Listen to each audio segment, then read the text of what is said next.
Hi guys, welcome back to my another blog. আজকে নিয়ে এসেছি জাম ভর্তা। রাস্তার পাশের মামাদের মতো ঠিক জাম ভর্তা কীভাবে বানানো হয় দেখো। আমি কিন্তু লবণ দিয়ে আগে জামটাকে ভালোভাবে ঝাঁকিয়ে নিয়েছি। এখন এর মধ্যে দিয়ে দিয়েছি স্বাদ মতো চিনি।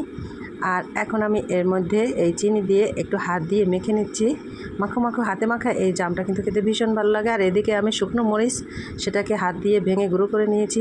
সেটাও আমি আমার পছন্দ মতো ঝাল আমি ব্যবহার করব। তোমরা চাইলে তোমাদের পছন্দ মতো ঝাল ব্যবহার করতে পারো, বেশি কিংবা কম যে কোনোভাবেই দেওয়া যেতে পারে।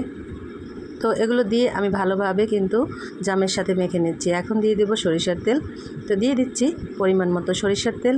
আর এই সরিষার তেলটা দিয়ে আবার আমি জামের সাথে কিন্তু ভালোভাবে মেখে নিচ্ছি। তো এই সিজনে জাম ভর্তা খেতে কিন্তু ভীষণ ভালো লাগে বন্ধুরা। আর নতুন নতুন খেতে তো আরও ভালো লাগে, যেহেতু বছরের এই প্রথম এই জাম এখন উঠেছে। তো খুব ভালো লাগছে খেয়ে। একটু দেখলাম লবণ কম হয়েছে, তাই আর একটু লবণ দিয়ে মরিচগুলো সব দিয়ে দিচ্ছি, কারণ ঝালটাও একটু কম হয়েছে। তো সবগুলো দিয়ে এখন আমি ভালোভাবে মেখে পরিবেশন করতেছি। তো কেমন হয়েছে আমার জাম ভর্তা অবশ্যই কিন্তু জানাতে ভুলো না কমেন্টস করে।